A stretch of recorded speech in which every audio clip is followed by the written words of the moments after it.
What would make you say yes to a secret proposal?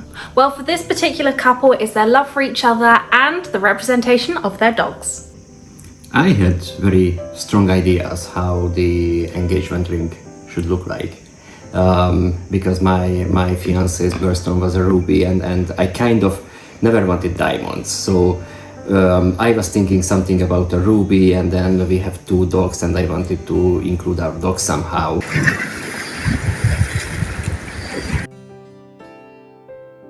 Adding symbolism into a design is celebrating the memories and emotions that brought you together to want the engagement ring, as well as making sure that it is a truly unique piece just for you.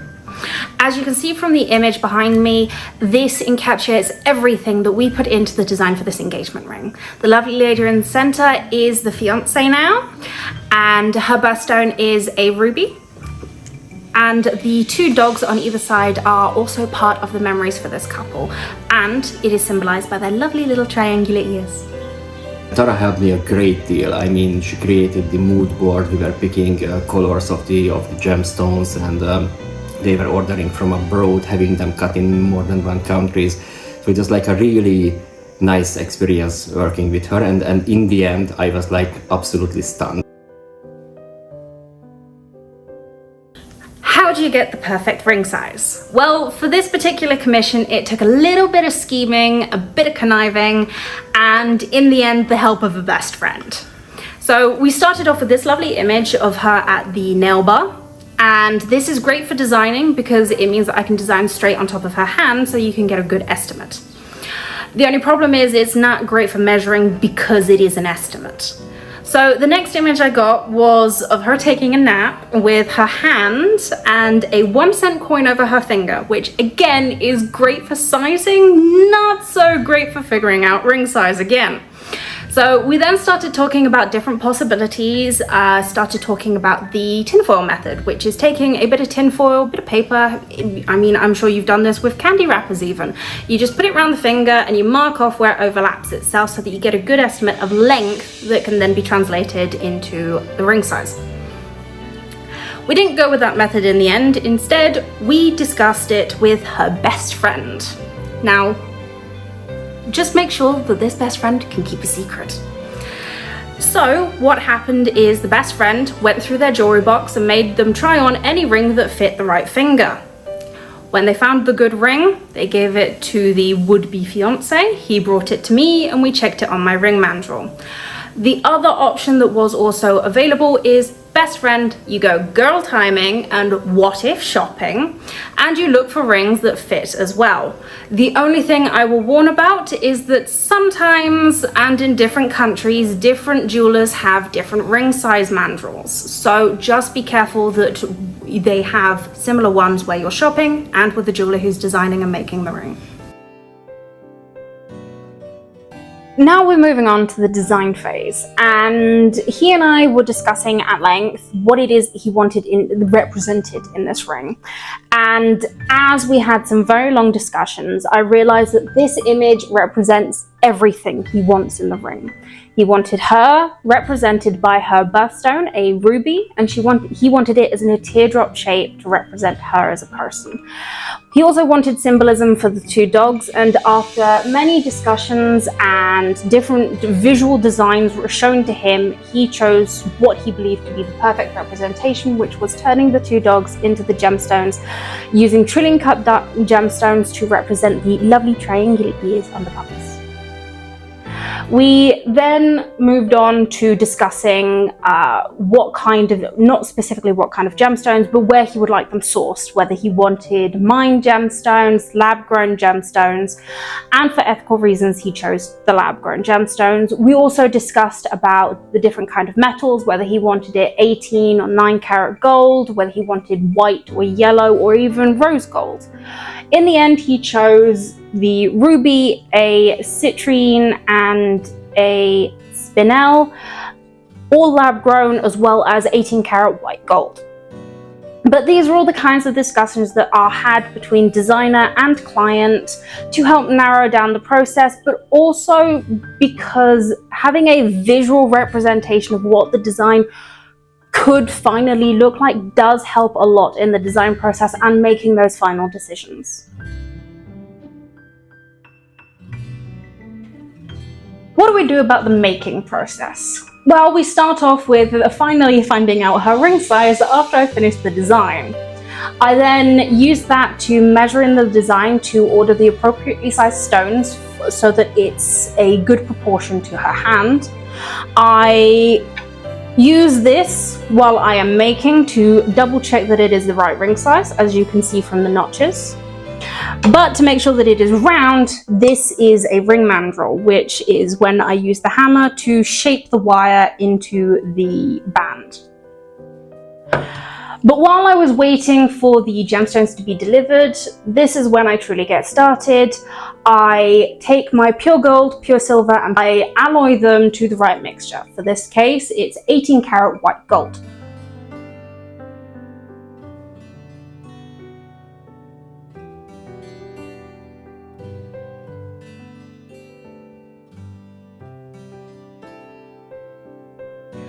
I then take it into some heavy machinery to make the wire I need and the sheet I need for the project. And once the gemstones arrived, I start making the collets. Now, collets are the settings where the gemstone sits in a design. And because the gemstones are quite small, you want to make sure that these settings are perfectly fitted so that obviously there's no shaking and the claws hold it tight so that it can never fall out.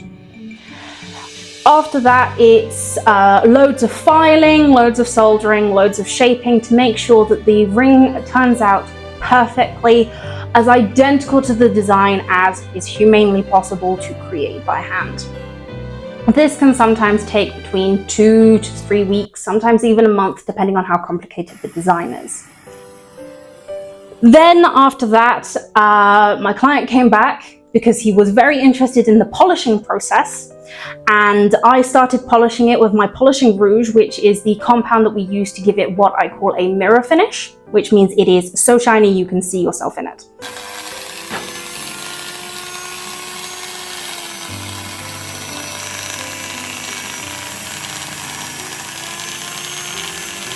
And he was very interested in that, but he was mildly horrified when I started washing my hands and the ring afterwards, because rouge, when mixed with soap and water, looks like I've just killed somebody for this ring.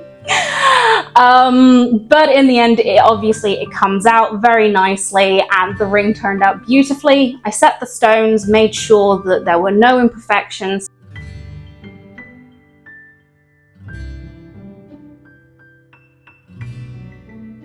Took beautiful photographs in the light box so that it can go on my website, obviously, and then gave it to him in a personalized Lois jewellery engagement box, and he proposed and she said yes. His perfect vision. So like I said, she said yes, but what came just before that? He had this beautiful proposal planned. He took her to the most expensive restaurant around here. Halfway through dinner, he took the ring and the box out of his pocket and proposed. And she said yes. And from what he tells me, because unfortunately I couldn't be there to watch in the background, she was absolutely gushing about the ring. She loved it. She loved the fact that he specially had it designed just for her. She loved the symbolism inside of it, of her and her puppies. And it was just amazing. All round perfect night for them both. And can I just say, being a little bit selfish, I am delighted to have been part of this process. It always warms my heart when people come to me so that I can be part of these special moments in people's lives.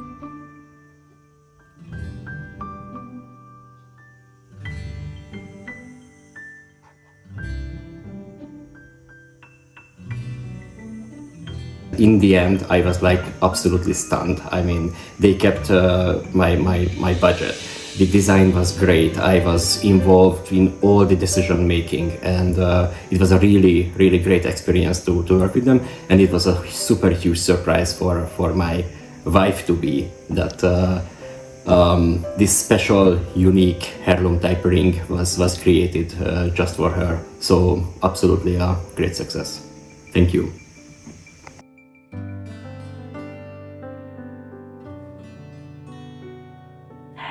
If you're already thinking about a proposal, or even if this video has inspired you, I would love to request that you go to my website and get my engagement and jewelry wedding guide. It's downloadable. It is a comprehensive but well signposted document that goes into the specifics of store-bought, custom, or just personalized jewelry for engagements and wedding jewelry. Thank you for watching the video. I hope this has inspired you.